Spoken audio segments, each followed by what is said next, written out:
The phone lit up my dark kitchen at 2 a.m. I stood barefoot on cold tile, staring at the unknown number glowing on the screen. My hand shook as I answered.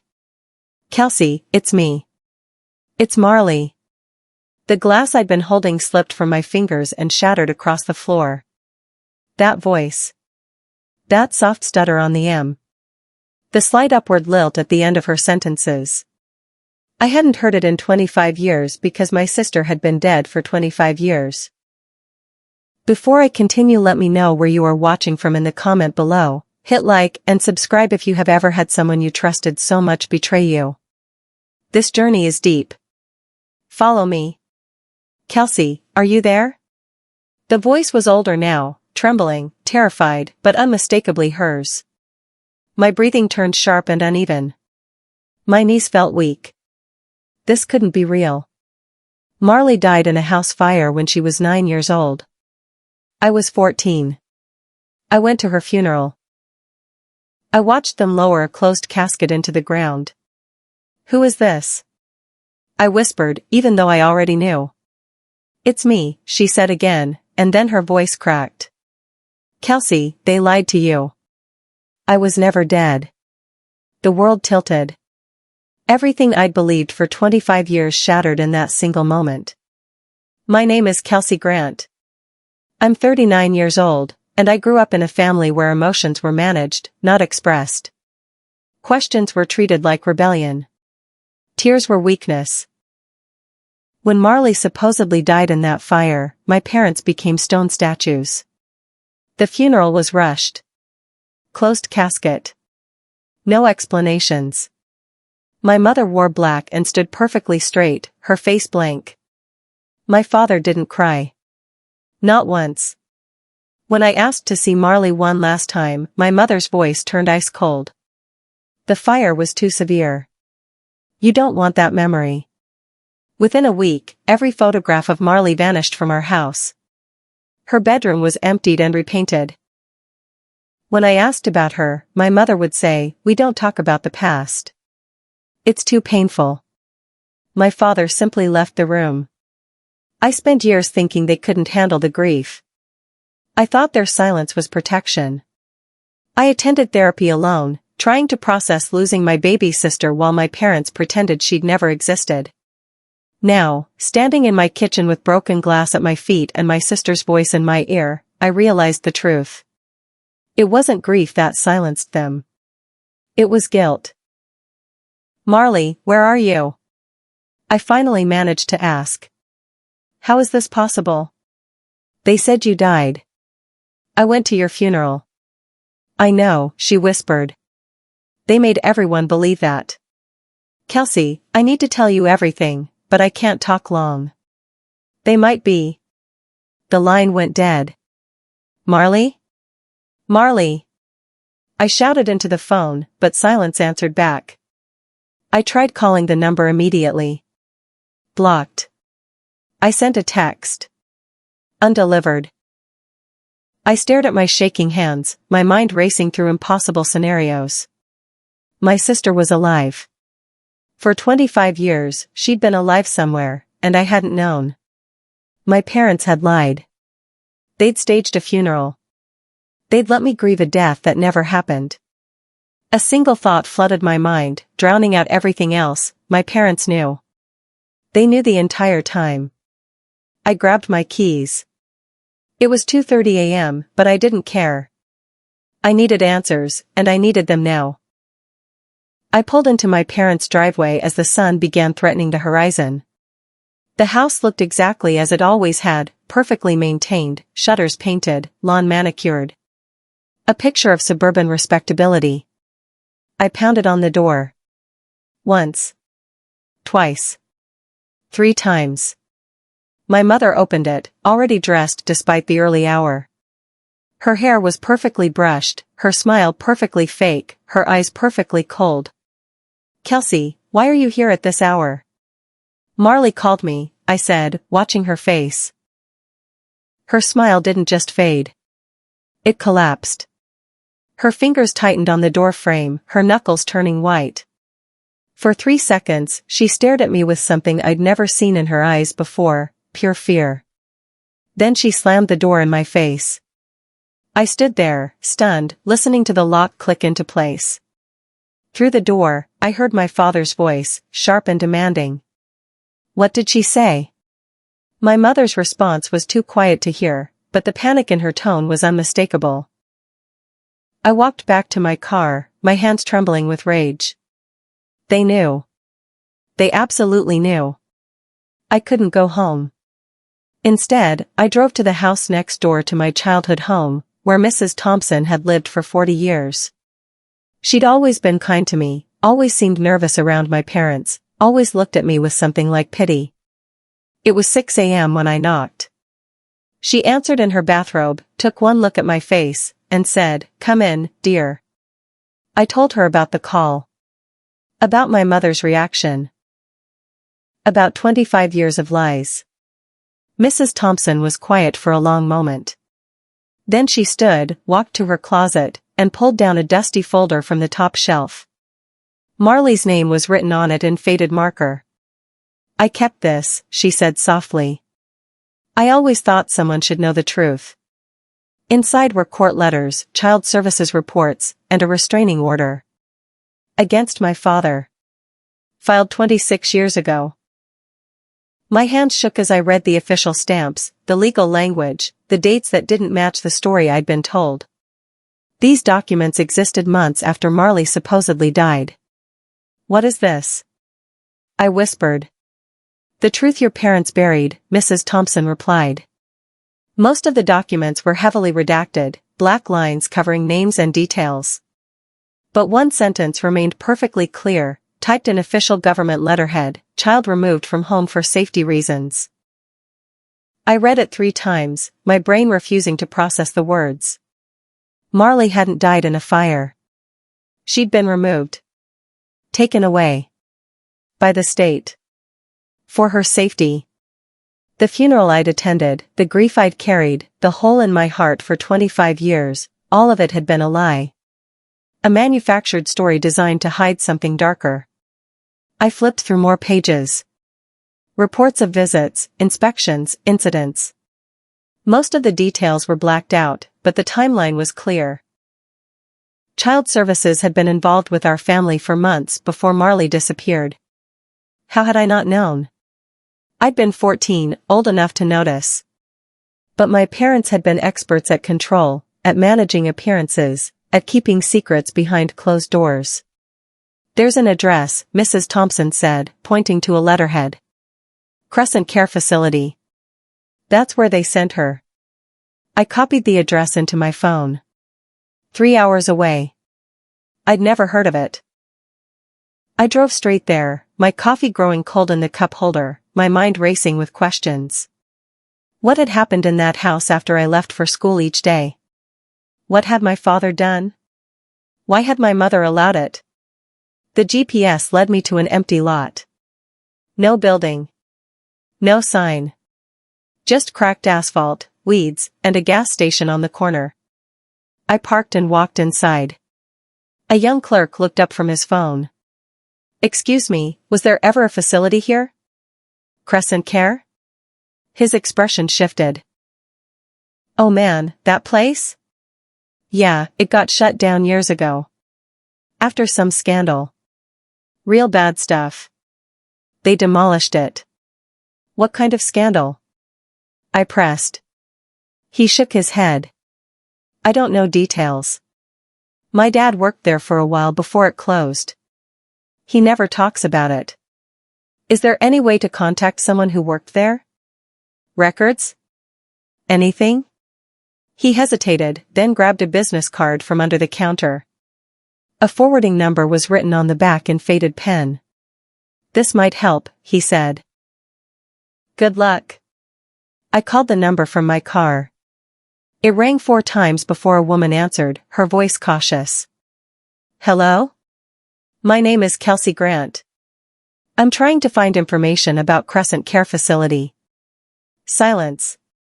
Specifically about a girl who was sent there 25 years ago. Her name was Marley Grant. The woman's breath hitched. "Who are you?" "I'm her sister." Another long pause. Then, quietly, my name is Teresa. I worked at Crescent Care. I knew Marley. I knew what they did to her. My stomach tightened. Where is she now? Not safe, Teresa replied. And neither are you if you keep digging. Please, I begged. She called me. She's alive. I need to find her. Teresa's voice dropped to a whisper. They've been looking for her. Your parents. They've been calling shelters, claiming there's a family emergency. They want to silence her again. Tell me where she is, I said firmly. I'm not leaving her alone anymore. Teresa gave me an address. A shelter 4 towns away. Room 12. 3rd floor. Knocked twice. I didn't make it home before my mother appeared at my apartment that night. She stood in my doorway, her perfect composure cracking at the edges. You need to stop this, Kelsey. Stop digging into the past. Where is Marley? I demanded. Some things are better left buried, she said, and for the first time in my life, her voice broke. Not anymore, I replied coldly. I know she's alive.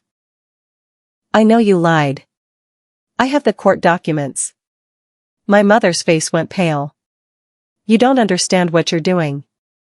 This will destroy everything. You already destroyed everything, I said. 25 years ago, when you let everyone believe my sister was dead. We did what we had to do, she whispered. For who? I shot back. Certainly not for Marley. Certainly not for me. She stood there, trembling, then turned and left without another word. I locked the door behind her and leaned against it, my heart pounding. There was no going back now. I reviewed the call logs again, zooming in on the number. The area code was familiar, part of our old hometown. I traced it through an online directory. It had originated from a shelter exactly where Teresa said it would be. I packed a bag. I didn't know how long I'd need to stay or what I'd find when I got there. All I knew was that my sister was 4 towns away, hiding in a shelter, and our parents were hunting her. The drive felt endless. My mind replayed every memory of Marley. Her laugh. The way she'd follow me around the house. How she'd crawl into my bed during thunderstorms. I'd buried those memories for 25 years because the grief had been too heavy. Now they rushed back, sharp and vivid, and I realized I'd been mourning the wrong thing. I should have been mourning the time we'd lost. When I finally pulled into the shelter parking lot, my hands were shaking again. I sat in the car for 5 minutes, trying to steady my breathing. Then I walked inside. The receptionist looked up as I approached the desk. I said, I'm here to see someone. Room 12. 3rd floor. Her expression tightened. We can't give out information about residents. Please, I said. Her name is Marley. She's my sister. She called me 2 nights ago. The receptionist studied me for a long moment. Then she glanced around, reached for a sticky note, and wrote quickly. She slid it across the desk without a word. 3rd floor. Room 12. Knocked twice.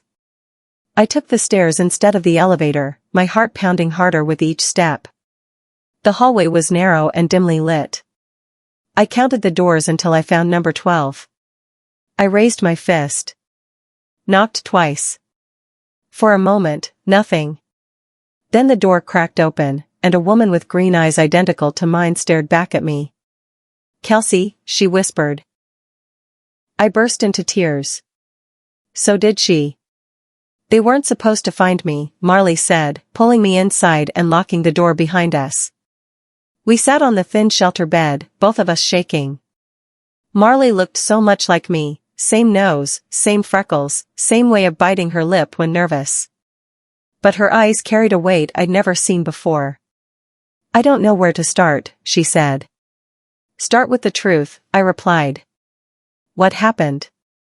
Marley took a deep breath. There was no fire, Kelsey. That was a story they made up. The truth is that child services took me away because of Dad. My chest tightened. What did he do? His temper, she said quietly. You were at school most of the time, so you didn't see it. But when he got angry, he got violent. Mom would cover for him, make excuses. I was 9. I was scared all the time. I felt sick. How had I not known? A teacher noticed bruises, Marley continued. They reported it. Social workers came. They investigated. And instead of fighting for me, Mom and Dad just let me go. They signed the papers. They didn't want the scandal. So they faked your death, I whispered. She nodded. Easier to bury me than admit the truth. I tried to contact you, Marley said, her voice breaking. So many times. I wrote letters. I called. But they always blocked me. They told the facility I was dangerous, that I was making up stories. They made sure I could never reach you. I felt rage building in my chest, hot and sharp. I would have come for you. If I'd known, I would have found you. I know, she said. That's why they kept us apart. For 25 years, I'd carried guilt about not saving my sister from a fire that never happened. For 25 years, she'd been alive, trapped in facilities and shelters, believing I'd abandoned her. They told me you didn't want to see me, Marley admitted. That you'd moved on. Started a new life. That's a lie, I said fiercely. I never stopped thinking about you. She wiped her eyes. I finally got a phone 2 weeks ago. That's when I found your number online. I was so scared you wouldn't believe me. I believe you, I said, grabbing her hand. And I'm not letting them hide you again. The shelter warned me yesterday, Marley said. Someone called asking about me. They used Mom's voice. Said it was a family emergency. My blood ran cold. They're trying to find you so they can make you disappear again. That's what I thought, Marley replied. That's why I called you. I didn't know who else to trust. I stood up, pacing the small room. My parents had orchestrated this for 25 years. They'd maintained the lie, kept their reputation spotless, and ensured Marley stayed hidden. But now I knew. And I wasn't 14 anymore. I wasn't powerless. We need evidence, I said. Everything you remember. Every document you have. Every person who knows the truth. Marley pulled out a worn folder from under her mattress. Inside were intake forms, old letters she'd tried to send me, and a journal she'd kept since she was 12. I wrote everything down, she said. I always hoped someone would care enough to listen. I looked at my sister, this woman who'd survived 25 years of abandonment and betrayal, and made her a promise. They're going to pay for this. I swear to you, Marley. They're going to pay. I didn't explode. I didn't storm over to my parents' house and scream. That's what they'd expect. That's what they'd prepared for. Instead, I went home, made coffee, and started planning. I contacted a lawyer who specialized in family law and fraud cases. I explained the situation calmly, methodically, providing documentation. He listened without interrupting, then said, "This is one of the most disturbing cases I've encountered. If what you're saying is true, your parents committed multiple crimes." "It's true," I replied. "And I can prove it." Over the next week, I built a case. I interviewed Mrs. Thompson. I tracked down Teresa, who agreed to testify about the facility's records. I found the clerk's father, who'd worked at Crescent Care and still had documents he'd kept when the place shut down. Every piece of evidence I gathered pointed to the same conclusion: my parents had knowingly falsified Marley's death to avoid a scandal and had financially benefited from it. I worked quietly. I didn't tell anyone except my lawyer. I didn't confront my parents. I just collected, documented, and prepared. The breakthrough came when my lawyer discovered financial records showing my parents had received yearly government payments intended for Marley's care, even after they'd claimed she was dead. "This is fraud," he said, sliding the documents across his desk. "Documented, traceable fraud. They've been collecting money for a deceased child for 25 years. I stared at the numbers. Thousands of dollars, year after year, deposited into an account I'd never known existed. They'd profited from erasing their own daughter. "Can we use this?" I asked. "Absolutely," he replied. "This changes everything. We're not just talking about family disputes anymore. This is criminal." I felt something shift inside me. Not anger, something colder. More focused. My parents had always been so careful about appearances, so obsessed with respectability. They'd built their entire lives on the illusion of being upstanding citizens. I was about to shatter that illusion completely. I invited my parents to dinner at a public restaurant downtown. Neutral ground. Somewhere they'd have to maintain composure. My mother hesitated on the phone. "Why now, Kelsey?" "Because we need to talk," I said calmly. "About the past. About moving forward." She agreed. My father agreed. They probably thought I'd given up, that I'd accepted whatever explanation they planned to give. They arrived exactly on time, dressed perfectly, wearing matching expressions of cautious optimism. We ordered appetizers. Made small talk. My mother complimented my outfit. Then I slid the folder across the table. "What's this?" my father asked. "The truth," I replied. "About Marley. About the money. About everything." My father's face drained of color as he opened the folder. My mother's hands started shaking. "Where did you get this?" she whispered. "Does it matter?" I replied. "What matters is what happens next." My father's voice turned threatening. "Kelsey, you need to be very careful." "No," I interrupted. "You need to be careful. Because I'm recording this conversation, and anything you say will be used in the case I'm building against you."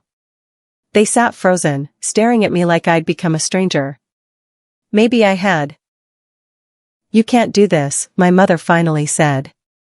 "We're your parents." "You stopped being my parents the day you erased Marley," I replied. "Now you're just two people who lied to me for 25 years.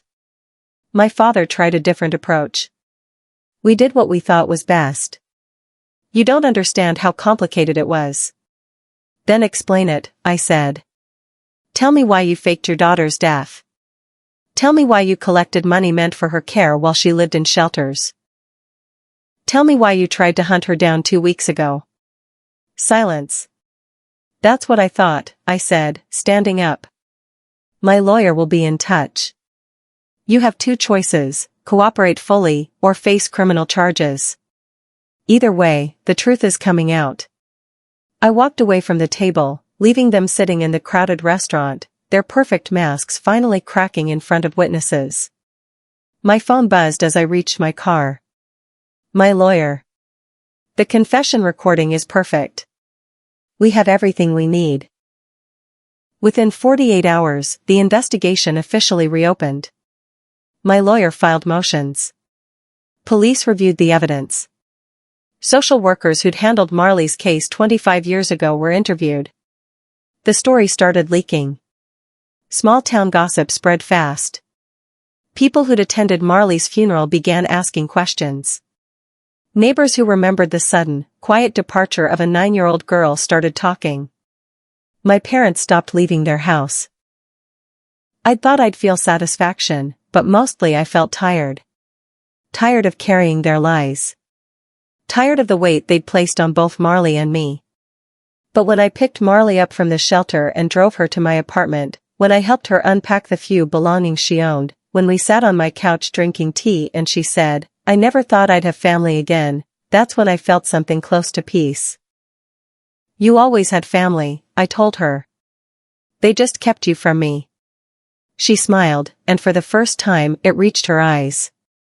The legal process moved faster than expected. The fraud was too obvious, too well documented.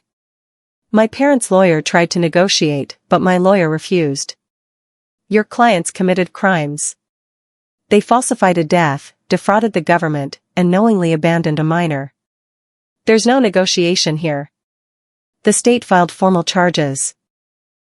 Their assets were frozen pending the investigation. The house I'd grown up in, the cars, the retirement accounts they'd carefully built, all of it locked down. My mother called me once, her voice desperate. Kelsey, please. You're destroying us. No, I replied. I'm revealing what you already destroyed 25 years ago. We can fix this, she begged. We can be a family again. I already have family, I said. Her name is Marley, and she's the only one who matters now. I hung up before she could respond. The community turned on them fast. People who'd smiled at my parents for decades now crossed the street to avoid them. Church members stopped calling. Longtime friends deleted them from social media. The truth had a way of spreading once it started. And this truth was ugly enough that no one wanted to be associated with it. I didn't have to say anything publicly. The court records did that for me. Local news picked up the story. Local couple charged with faking daughter's death, fraud. My parents' carefully constructed image, pillars of the community, successful professionals, devoted family, crumbled into dust. Marley watched the news coverage one evening, then turned to me. Do you think they're suffering? Probably, I said. Good, she replied. Then, softer, is that wrong? No, I told her. It's human. We sat in comfortable silence after that, two sisters finally together, watching the consequences unfold. Helping Marley rebuild her life became my purpose. We went shopping for new clothes, furnishing her room in my apartment, teaching her how to navigate the modern world she'd missed while in and out of facilities. She got her driver's license. Her first bank account. Her first real job at a bookstore downtown. I never thought I could have normal things, she told me one night over dinner. You deserve normal things, I replied. You deserve everything they took from you. She reached across the table and squeezed my hand. I have you. That's enough. But it wasn't enough for me. I wanted more for her. I wanted her to have the life she should have had all along. We laughed at our matching mannerisms, the way we both stirred coffee exactly 3 times, how we both tucked our hair behind our left ear when thinking. 25 years apart, and we were still sisters. The trial date was set. The charges were formal: fraud, falsifying government documents, child abandonment, and obstruction of justice. My parents hired an expensive lawyer, but the evidence was overwhelming. The confession I'd recorded. The financial documents. Testimonies from social workers, neighbors, and facility staff. On the day of the hearing, Marley and I sat in the courtroom together. My parents wouldn't look at us. The judge reviewed everything, her expression growing colder with each document. This is one of the most calculated acts of deception I've encountered, she said finally. You didn't just fail your daughter. You actively erased her, then profited from that erasure. My father tried to speak. The judge cut him off. Save it. The evidence speaks clearly enough. The verdict came quickly, guilty on all counts. Sentencing would follow, but the damage was done. Their reputations, their freedom, their carefully hoarded wealth, all gone. As we left the courtroom, Marley whispered, "It's really over." Yes, I said. It's over. My parents requested one final meeting before sentencing. I agreed, but only because Marley said she needed closure. We met in a supervised room at the courthouse. My father looked smaller somehow, hunched and gray. My mother's perfect composure was completely gone. We're sorry, my father said. We made terrible mistakes.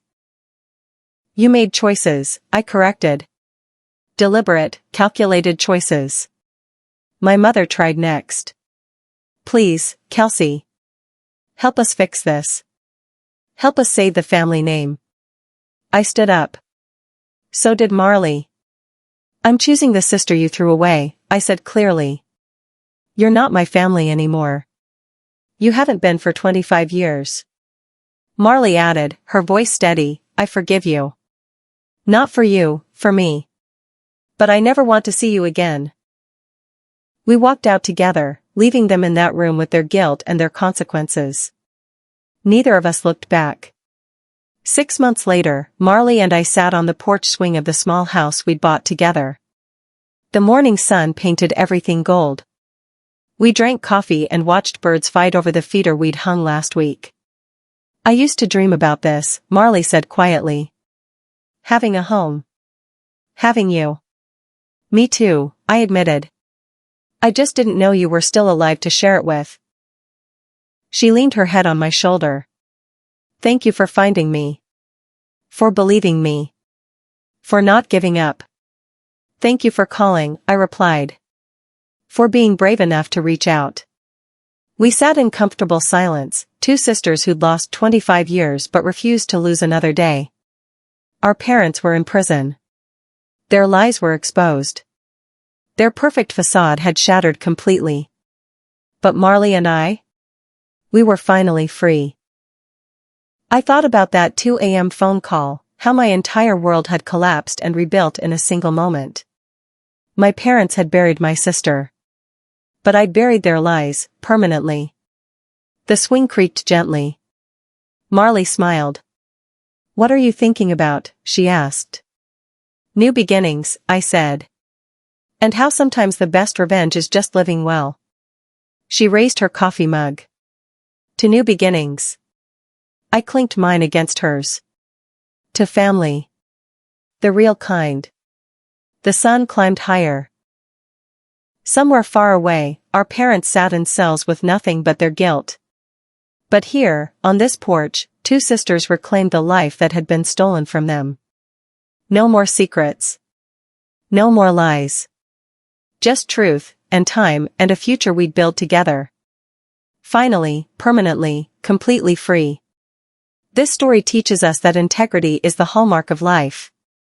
Love and respect keeps the family moving forward.